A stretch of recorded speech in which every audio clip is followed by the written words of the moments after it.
আসসালামু আলাইকুম রহমতুল্লাহ বরকাতুহু। তে বন্ধুগণ, আশা করি আল্লাহ পাকের অসীম রহমতে সকলেই সহি সালামত আছেন। তে কবি গাজী আক্কাসালি ইউটিউব চ্যানেল 017140885009 এর পক্ষ থেকে আপনাদের সকলের প্রতি রইল একান্ত আন্তরিক শুভেচ্ছা ও ভালোবাসা।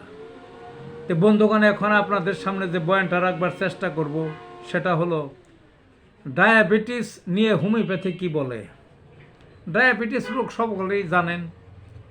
এর চিকিৎসা শাস্ত্রে যতগুলো শাখা আছে সব শাস্ত্রেই আর চিকিৎসা আছে, সব শাখাই আর চিকিৎসা আছে। এর কবিরাজি চিকিৎসা আছে, এলোপ্যাথি, হোমিওপ্যাথি, তারপর হামদর্দের, হারবাল টারবাল অনেক কিছুই আছে। গাছান্তর কেউ কেউ খায়, কিন্তু কোনোটাই কাজ হইতেছে না, বুঝলেন না? কোনোটাই কাজ হইতেছে না। দেয় ট্যাবলেট আছে, পাওয়ার এত গল্প দেখা যায় কিছুদিন পর ওই পাওয়ারের কাজ হয় না, আবার বাড়িয়ে খাইতে হয়। ওইদিকে ওষুধ খাইতে খাইতে শরীর নষ্ট হয়ে যায়। তারপরে আপনার ইনসুলিন নেয়, তাও এক সময় তেমন একটা কাজ হয় না, আবার পাওয়ার অন্যরকম করে নেয়।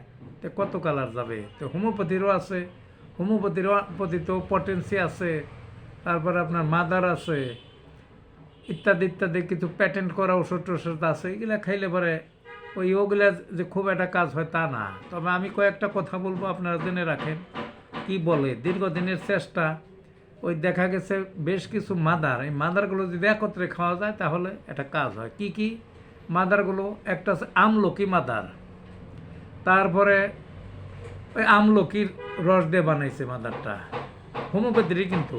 আরেকটা কি সিজিজিয়াম জাম্বোর বিচি দিয়ে মাদারটা বানাইছে। আরেকটা কি অ্যাব্রোমা অগাস্টা, এটা হলো উলট কম্বলের পাতা দিয়ে বানাইছে এই মাদারটা।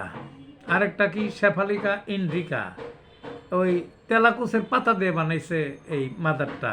আরেকটা কি, এটার নাম হইল ওই মেরসৃঙ্গি, অর্থাৎ এই মেরসৃঙ্গি যে বানায় সেই গুলমটা আমাদের দেশে হয় না, এটা বিদেশ থেকে আসে, বুঝলেন না? সেইটার রস দিয়ে বানাইছে।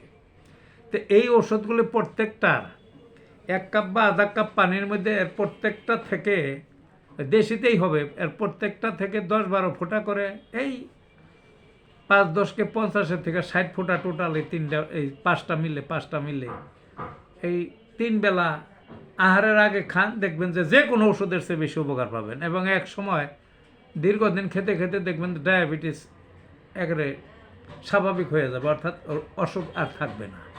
তো ভালো থাকুন বন্ধুগণ।